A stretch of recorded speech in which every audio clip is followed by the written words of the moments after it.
In the summer of 2005, my wife Holly, my daughter Zoe, and I took what so far remains our favorite family vacation.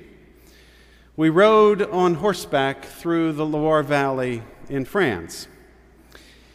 As many of you know, both Holly and Zoe are accomplished riders. I am not, which is why the steed and saddle selected for me provoked, initially at least, peals of laughter from our small group of riders. My horse looked like a Budweiser Clydesdale, not a lithe and nimble warm blood or thoroughbred.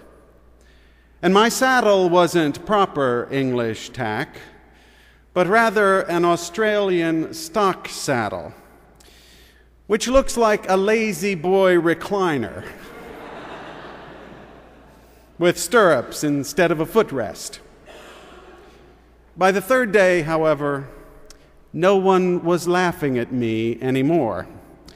They were saddle sore to the bone, and I was still comfy in my lazy boy saddle. We began our ride in Sancerre, where the vineyards produce one of the world's most elegant white wines, and where the great tower, the Tour de Fief, stands in silent tribute to the courage of French Protestants who withstood a genocidal 8-month siege by Roman Catholic troops during the wars of religion in the 16th century. On a typical day, we'd ride for several hours in the morning through ancient fields, verdant hills, and Van Gogh fields filled with sunflowers. Then we'd pull into a tiny village, put our horses in the churchyard, and traipse into the village restaurant for a 3-course lunch. The wine eased our aches, and the camaraderie made us friends. Thus fortified, we'd saddle up and ride for another 3 or 4 hours until we reached one of the private chateaux, typically owned by a member of the French aristocracy and located on dozens of square miles of farmland and forest, where we would have dinner and spend the night. As I recall, the most memorable dinner came on the third night.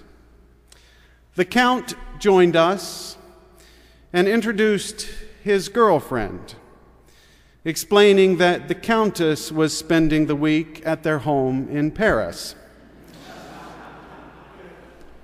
He then proceeded to offer Zoe a glass of champagne. Zoe was 13 at the time. And then he proposed marriage to her. Zoe wisely accepted the champagne. We were in France, after all, but declined his marriage proposal. During the soup course, we went around the table and introduced our party of 6 to our hosts. One woman I will call Wendy was traveling alone. She explained to the Count that she was a housewife from a small town in suburban New York City and had 4 children at home, all boys. Responding with DSK-like patriarchal entitlement, the Count asked, "And how is it that your husband allows such an attractive wife to leave his children at home and travel abroad alone?" Already knowing the answer, the rest of us sat in tensive silence. After a pause, Wendy replied without affect, "My husband is dead." Stunned, the Count tossed back his 4th scotch and then effused, "Mon Dieu, pardonne-moi, I am so sorry, I did not know." Silence reigned at the table for a few awkward moments, until the Count decided that the most prudent course of conversation was a different subject. "So how are Americans feeling about 9/11 these days?" Are Americans still worried about terrorism? The rest of us at the table froze, our eyes on our soup. We waited for Wendy, knowing the answer was hers to give. Finally, she replied, "Yes, we are still worried about terrorism. You see, my husband was killed on 9/11. Horrified, the Count recoiled in his chair, mumbled another set of apologies, and then fell silent. The next morning, as we rode through a forest in the pouring rain, Wendy explained that she had never before needed to tell anyone about her husband. Everyone in her small town knew what had happened. And for the first time since 9/11, she was away from her children, the youngest of which was not yet born when the towers fell. And then Wendy did something else she had not done in 4 years. As she mocked the Count's insufferable sexism, she began to laugh. And the rest of us joined in. After 4 years of mourning, with her husband dead and her children safe, Wendy rode through the rain in a forest in France, laughing.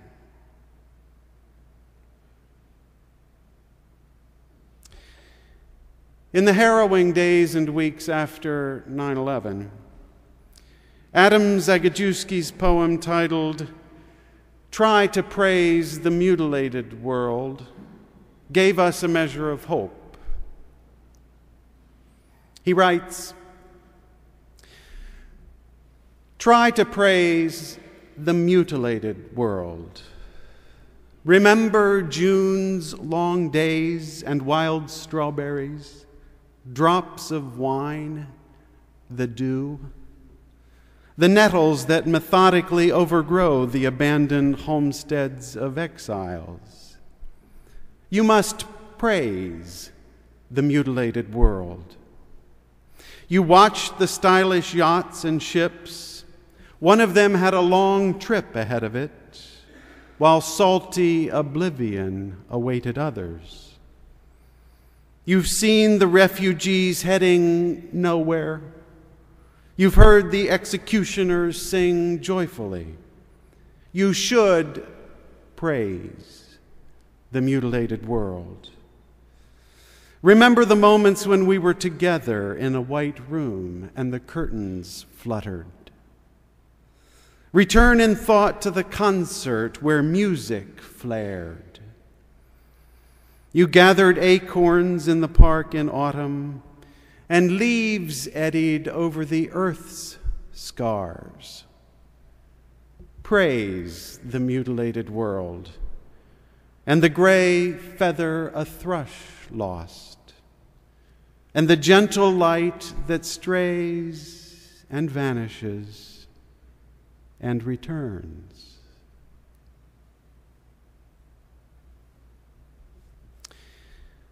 The poem begins by acknowledging that our world has been mutilated. Nothing will ever be the same. The scars run deep in our world and in our lives. The losses endure. In his opening words this morning, Michael Magdahl mentioned his colleague Carol Demetz, who perished on 9/11. Carol was on the 94th floor of Tower 2. She left behind her husband Fred and their daughter Annie, who was then almost 4 and a student at the All Souls Nursery School. Shortly after 9/11, Annie announced that all of her teachers here at All Souls were dead. "No," her father replied. "Your teachers are fine. You'll see them this afternoon. It's your mother who is dead." "No," she insisted. My mommy is at a meeting, and she'll be home tonight. I'm sorry, sweetie, her father responded. Mommy is not coming home. Mommy is dead. Perhaps the most remarkable thing about this 10th anniversary of 9/11 is that we remember our losses so vividly and feel them so deeply. In the Huffington Post, Michael Oreskes observes that New Yorkers tend to be impatient with tragedy and loss. Our usual approach is to stride relentlessly forward. Tragedies are history to be thrown off, a roadblock to progress. But this time so far, New Yorkers feel differently. 10 years after the 9/11 attacks, New York's prevailing mood is to resist the city's natural tides of forgetting, of moving on. It's true that the still rising One World Trade Center will be even taller than the Twin Towers, an act of bold defiance against those forces that conspired to humble us and bring us down. But it's also true that the site of former devastation will be shared by a memorial to the dead and a museum, which bear witness to our sense that nothing will ever be the same in our city and in our hearts.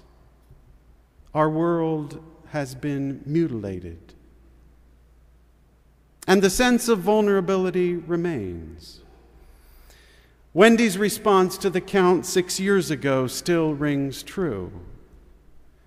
We do worry about terrorism, even today, perhaps especially today.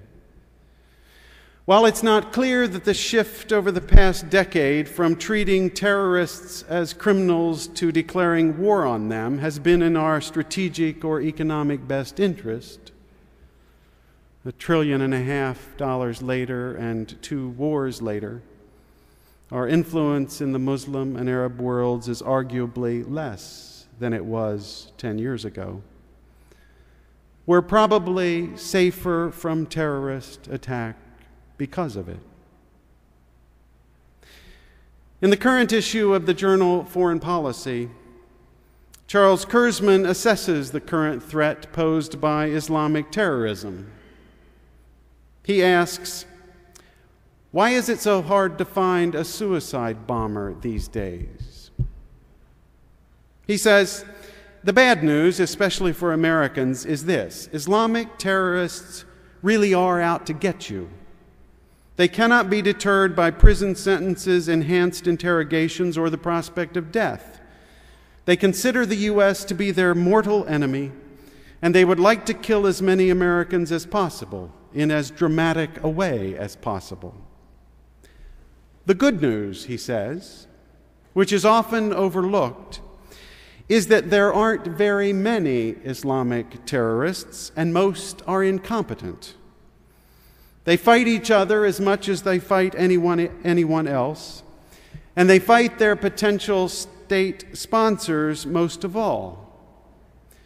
Kurzman concludes his survey by acknowledging that there will be more terrorist attacks around the world, perhaps even here.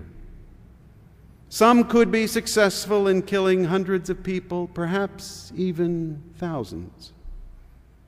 But, he says, even if they succeed in killing thousands of us, attacks like these do not threaten our way of life unless we let them.